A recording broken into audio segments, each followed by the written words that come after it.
in 6-6 and 6-7, we're going to do 6-6 entirely, and we're going to do part 1 of 6-7. So in tomorrow's notes, we can focus on the harder part of 6-7. This should all be reviewed from you back from Algebra 1 and the beginning of Algebra 2. A function, the definition, means that each domain or each x value has one and only one range or y value. It has to be unique, okay? It has to pass, maybe we'll even write, it has to pass the vertical line test. And that should mean something to you. A vertical line can only touch once. The domain are the x values, and the range are the y values.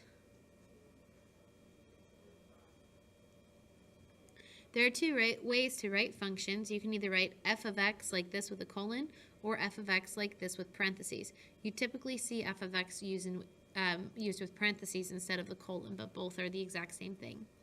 In each case, the function y is defined by what you plug in for x. Now you might not see y, you might see f of x instead of y, so we may as well write that. But f of x is just a fancy way of writing y. This again is review. It asks you, given this function of 2x plus 1, find f of 3. So they're asking you to take out x and put in 3. So we'll do f of 3 equals 2 times 3 plus 1. So that would equal 7. That would be the y value. Written as a point, it would be 3, 7. All right, so all of that is review of what functions are. Now it's time to kind of mess around with functions and do a lot more with them. So we're going to be given in these ones 3 different functions. I'm hoping from chapter 4 you remember that this one is a quadratic because it's x squared. Okay, maybe you're thinking instead of quadratic you're thinking parabola, but a parabola is just the graph of a quadratic. The second one, so that was x squared. The second one's just x, so this would be linear, make a straight line on a graph. And the third one is just x again, so it would again be linear, makes a straight line on a graph. We're going to find these basic operations with these different functions, and then we'll find the domain based on our previous knowledge of different chapters. So in the first problem, I want you to take the 2 equations, g and f, keep x as x, and add them together. So g is x squared minus x plus f is 3x minus 4. This is just an addition problem, so we add our like terms, and that's the end of it. So x squared is the only one of its kind. A negative x, or a negative 1x and 3x, makes positive 2x when I combine my like terms, and a minus 4 at the end. The result equation is a parabola or a quadratic. I'm going to write quadratic because that's the real name of it. And hopefully you know that means it's a parabola, and hopefully you remember that that means the domain is all real numbers. So you have to remember all of your stuff from chapter 4 and chapter 3, that the domain is all real numbers if it's a quadratic. In the next problem, we're going to subtract the 2 functions. So we're going to take f, which is 3x minus 4. So we take the f equation, and we subtract the g equation. Notice the use of parentheses is really important. So the g equation was x squared minus x. I have a note here to say don't forget to distribute your negative sign on these. So this is really 3x minus 4 minus x squared plus x. Combine your like terms and simplify. So bring down your negative x squared. Combine your 2 x's to make 3x plus 1x is 4x minus 4. So we just put our like terms together. You should notice again that this is a quadratic. In all quadratics, the domain is all real numbers. If all else fails, just write all real numbers. F times h. So we're going to take f, which is 3x minus 4, and we're going to multiply it by h, which is x plus 1. This is a distribution problem, not an addition or a subtraction. So I do kind of like my arcs, I distribute in. So 3x squared plus 3x minus 4x minus 4. Combine your like terms, 3x squared minus 1x minus 4 when you combine your like terms.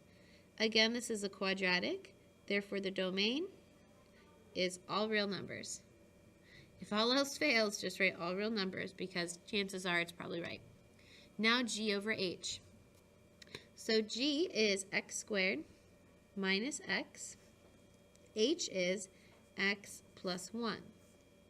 Nothing here reduces. Even if I pull an x out of the top, nothing is going to reduce because I have an x plus 1 on the bottom. And if you pull an x out of the top, it would be x minus 1. Now, unlike the ones previous to it, this is not just a simple parabola. You see how you have a denominator here?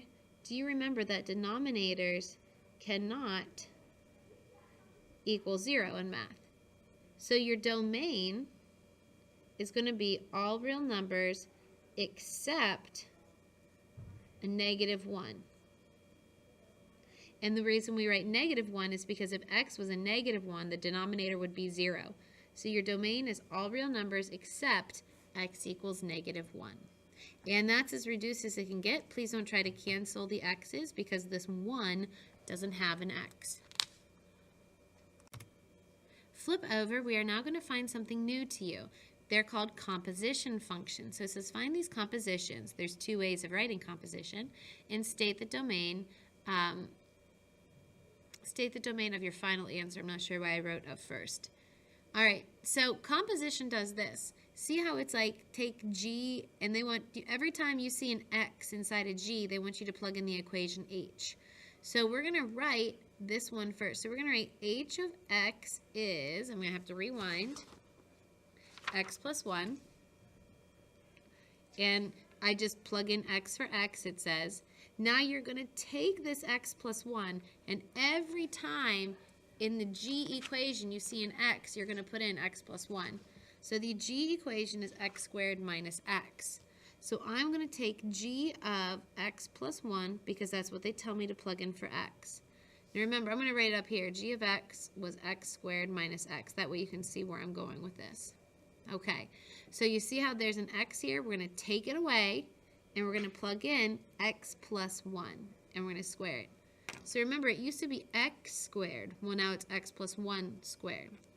Minus, and not just minus x anymore, minus what they want of x plus 1. So you're taking out this x, and you're putting in x plus 1, and you're taking out that x, and you're putting in x plus 1.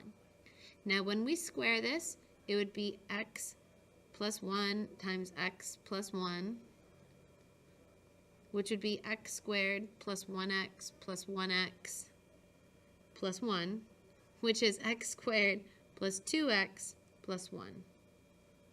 And on this one, I would have to distribute my negative, so I'll just kind of like drop it down, minus x minus 1.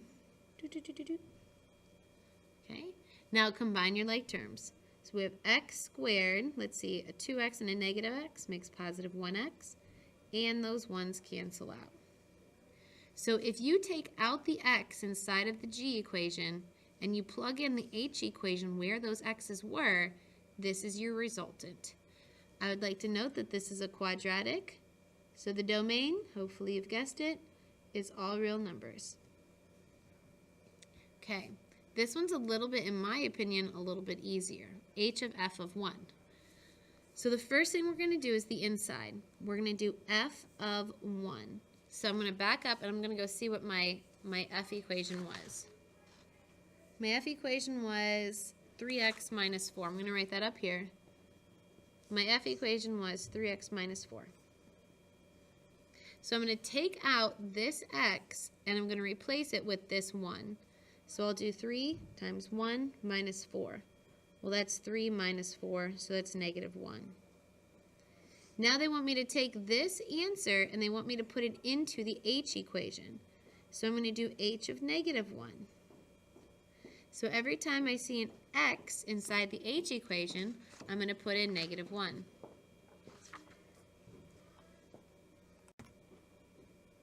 Now I'm going to go back and I'm going to look at what the h equation was. It was x plus 1, so I have h of x was x plus 1. I'm going to write that up there so I can plug in my negative 1. So I'm going to take out this x, and I'm going to put in this negative 1. So I'll have negative 1 plus 1, which just gives me a 0 as a final answer. Okay, the last composition function. So here's two ways of writing with all those crazy parentheses, and here's what I think is an easier way to write it. Notice this is an open circle, not a closed circle. This is not multiplication. So you're going to take a and plug it into the g equation. So you see this g equation, every time I see an X, I'm going to make it an A. So I'm going to do G of A. So instead of X squared, I'm going to do A squared minus, instead of X, minus A. That's as simplified, unfortunately, as it gets. Now they want me to take what I got and plug that into the H equation. So I need to plug in A squared minus A every time I see an X in the H equation. So you see that X right there? I'm going to take that X away, and I'm going to replace it with A squared minus A. So instead of X plus 1, I'm going to have A squared minus A plus 1. That doesn't simplify, so this is the final answer. This one, since it's has variables, we can find the domain. Hopefully you know it's a quadratic, which means the domain is all real numbers. So these are called composition functions. You have one section in your homework where it's just composition. Okay. Now we're going to apply these composition functions. If you've ever gone to Kohl's, you know Kohl's offers two types of coupons. They offer a percentage off, and they offer what they call Kohl's Cash, which is like just free cash, like a coupon, like $20 off, $10 off. You can use these coupons together at the same time, but their computer system has a function, which is just an equation built into it, that will always take one of those first, either the percent or the cash off first, no matter which one you submit to the cashier first. We are going to explore both, and I will tell you which one they actually use. All right, so let's pretend you have a 20% coupon off your entire order, and you have $20 off your entire order. Let's make an equation for the 20% off. So if we want to, we'll just call that f of x. So if we have a total bill of x, we have to minus the 0.20 of the final bill. That's how you take a percentage off. You take total minus 20% of the total. Well, simplified, this is a 1 minus 0.2, which is really just a 0.8x. So this is for the 20% off coupon. Now for the $20 off. You take your total and you simply take away $20. That one's a lot easier. You just subtract $20 off your final bill. Now we're going to make a composition function. We'll call this one h of x. So we used f, g, and now we're on to h. We want to take the 20% off first and then the $20 off. Using our notation, that means they put the, 20% off first. That means they put the f equation into the g equation. So they took the percent equation into the cash off equation. So that's going to be h of x equals. We're going to take the g equation, which was x minus 20, but instead of x minus 20, we're going to take this f equation and put it in for this x. So we're going to take this, I'm pointing at it, this 0.8 equation, and plug it in for that x. That doesn't simplify, so this is if I apply the 20% first, then the minus $20. That is the equation the computer system would have. Now we're going to make another composition function. We'll call it k of x. It's going to take the $20 off first and then apply the 20%. Using our notation, the $20, that's going to be, it takes the g equation and it puts it into the f equation. So does everybody see that x right there? This x, this one that I'm pointing at right here with my yellow marker, this x is going to go away and it's going to be replaced with this blue, where I'm pointing with the blue marker. Okay? So let's write that. We're going to take the 0.8, but instead of writing 0.8x, it's going to be 0.8 of x minus 20. Okay? Now we're going to figure out the computer system, which one of these two is inside of it. Remember, stores always want to save themselves money, not give the customer money.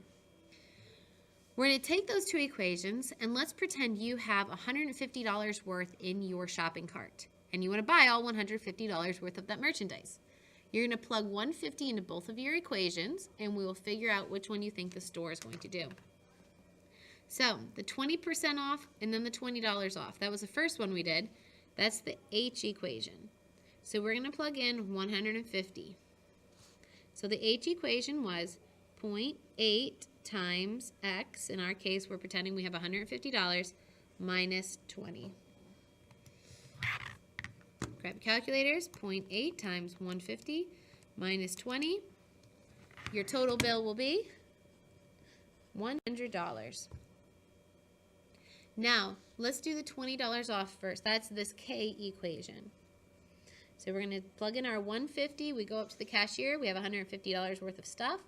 They scan it. The computer system runs its coupons, and we do 0.8 times 150 minus 20. Let's see how much we're going to actually have to pay. We won't pay all 150.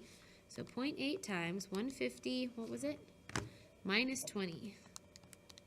104. So it's not going to be the same thing. And I guarantee you, and I've asked the people at Kohl's because I've always kind of wondered, because I'm a nerd, which one they actually do. And yeah, it is very, very, very true. They will always do the cash off first and then the percentage off, because it will always give them more money.